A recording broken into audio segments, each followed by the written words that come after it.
Juli, të përshëndes. Ju përshëndes. Aida në fakt detajet e reja janë zbardhur në lidhje me vrasjen e 64 vjeçarit Gjovalin Prendi, mbrëmjen e së entes në lokalin e pronësitë të tij në fshatin Plan të Lezhës. Nga tërësia e veprimeve hetimore dhe kthyrja e kamerave të sigurisë në zonë rezulton se autorët, të cilët dyshohet të kenë qenë 4 persona, kanë lëvizur me një automjet Forestrat Porsche, e cila ka ardhur nga Miloti. Sapo kanë hyrë në parkingun e lokalit, dy prej tyre të maskuar kanë zbritur nga automjeti dhe njëri ka qelluar me bëshëri plumbash në drejtim të viktimës nga një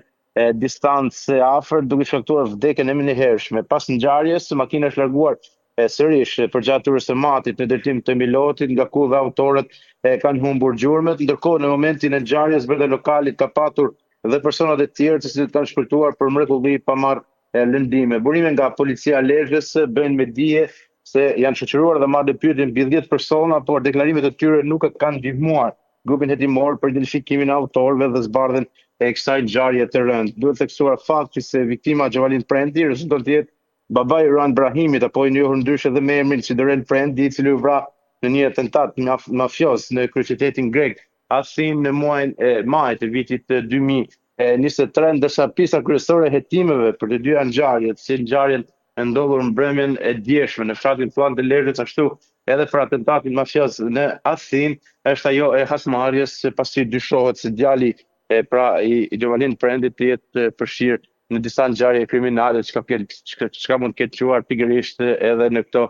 dy atentate, pra vrasjen e Ruan Brahimit, por më pas edhe të babait të tij në mbrëmjen e kaluar në fshatin Plan të Lezhës, ndërkohë që vjen të jetë prezencë policore në zonë, po krihet të gjithë zona me qëllim gjetjen e ndonjë gjurmë që mund të çojë në identifikimin e autorëve. Ndryshe nga herë të tjera ku atentatet e kësaj natyre kanë si zanafill edhe djegjen e makinave, paktën deri në këtë moment që ne flasim në zonën e Lezhës, por në zonën e tjera nuk është gjetur ndonjë automjet i djegur, çka do të thotë pra se autorët kanë arritur që të largohen pa patur nevojë që ta djegin automjetit për të humbur gjurmën.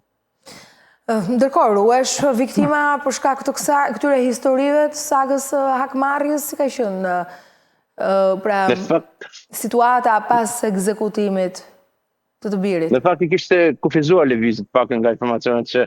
ne kemi, që prej vrasjes së të birit pikërisht në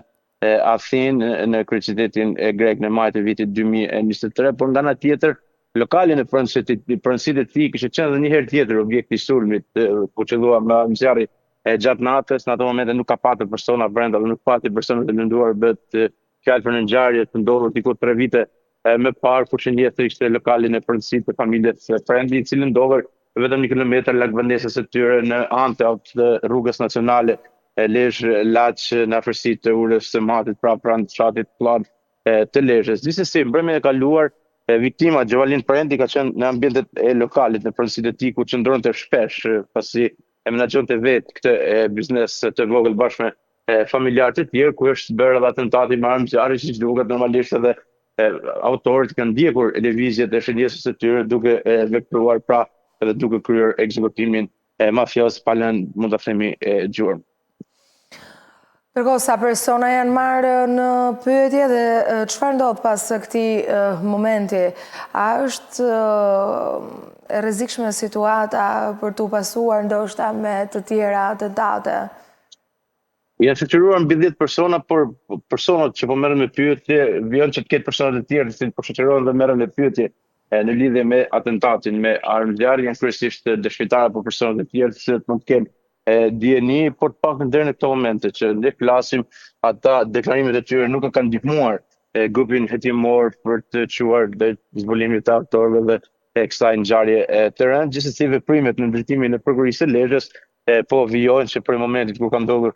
ngjarja dhe janë të pranishëm edhe ekspertë të policisë së shtetit, të sektorit të krimeve në policinë e shtetit, të cilët po kryejnë gjitha veprimet dhe po mbledhin çdo provë edhe dëshmi që mund të shërbejë zbardhjes së kësaj ngjarje të rëndë. Dytimet janë se autorët mund të jenë profesionistë, pra dhe vrasës me pagesë, të cilët kanë vepruar gjatë mbrëmjes së kaluar.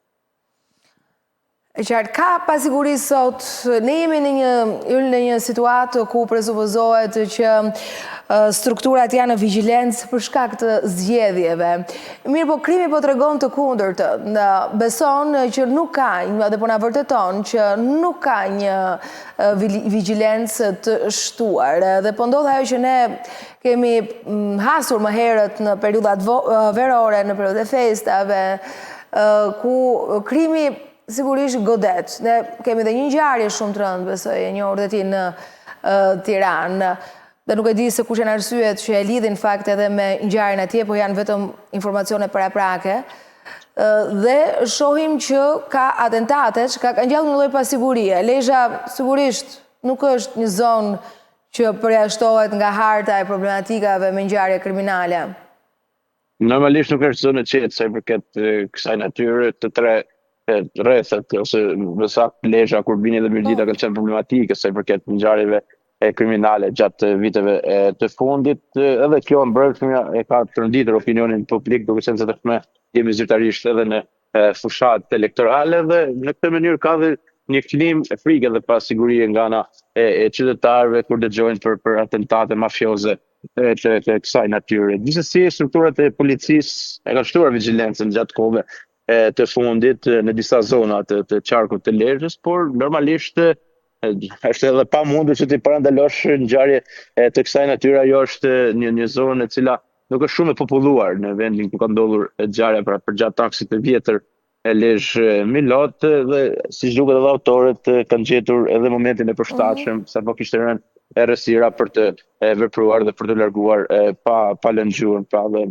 ka një angazhim maksimal për të zbardhjen e saj, por duke i referuar edhe dinamikës dhe mënyrës se si kanë vepruar, duket pak e vështirë për shkak se nuk kanë lënë as pak gjurmë në vendin e ngjarjes, është qelluar me bërshri në drejtim të viktimës dhe më pas janë larguar, kanë qenë të maskuar personat në fjalë, ende nuk është arritur të identifikohet as targa automjetit, por ka dyshime se mund të jetë përdorur ndonjë targ fals apo targ e vjellur, siç ndodhte në atentate të kësaj natyre. Nuk e di, po shikoj që ka një tendencë për të lidhur dy ngjarje, ngjarjen e mbrëmshme tek në Lezhë me këtë në Tiranë. Dhe sipas informacioneve, plumbat kanë qenë të paktën për atentatin flas këtu në Tiranë, ishin taksuar për gruan e Roan Brahimit. Ndërkohë që ka dyshime për këtë gjë. Ekziston ke edhe ti një informacion të tillë se çfarë lidhje ka me persona që kanë qenë dje në automjet, gjithsesi nëse kemi si informacion. Në fakt ka dyshime se pasi bashkëshortja Roan Brahimit përdorte të njëjtin një automjet të ngjashëm, pra automjet tip Porsche, me të cilin lëvizin edhe personat të cilëve ju bë atentat mbrëmjen e kaluar pikërisht në Tiranë. Siç duket, janë të njëjtat persona dhe grupi hetimor ka dyshime se janë të njëjtat persona të cilët kanë vepruar pasi kanë kryer ekzekutimin në Lezhë, kanë udhëtuar dhe kanë lëvizur në drejtim të Tiranës, duke i referuar edhe pamjeve të kamerave të sigurisë. Makina ka lëvizur në drejtim të aksit të vjetër nga Miloti dhe më pas mund të ketë shkuar në drejtim të Tiranës me qëllimin për të ekzekutuar, pra dhe për të qelluar në drejtim edhe të bashkëshortes Roan Brahimit, e cila pra lëvizte dhe kishte në njëjtën makinë me të cilën pra lëvizshin edhe personat të cilët janë qelluar mbrëmjen e kaluar, dhe mund të ketë qenë një ngatrim i shënjetës. Këtë dyshojnë hetuesit, por gjithsesi hetimet po vijojnë në lidhje me këtë çështje, pasi ka dysime të forta pra se dy atentatet lidhen me njëra tjetrën, por siç duket ata kanë menduar se në automjetin tip Porsche mund të ketë qenë familjar të Roan Brahimit, përfshirë dhe bashkëshorten, duke qenë se kishte thuajse të njëjtën makinë me të cilin po lëviznin 4 personat mbrëmjen e kaluar, por gjithsesi këto janë në kuadrin e informacioneve paraprake, nuk kanë faktuar ende hetimet në lidhje me këtë çështje po vijojnë. Shumë e rëndë ajo në fakt se çfarë ka ndodhur. Unë të falenderoj Ulën se të kemi të tjera detaje, sigurisht që do t'i shohim së bashku, sepse këtu po shohim që pas kemi patur pra jo vetëm përfundimin e vrasjes atje të 64 vjeçarit, por edhe ndjekjen e bashkëshortes së një tjetër viktime, pra duket një ngjarje shumë e rëndë, por që edhe me pasoja pa diskutim. Nëse të ketë detaje tjerë, ne mund të kemi sërish së bashku. Përshëndes.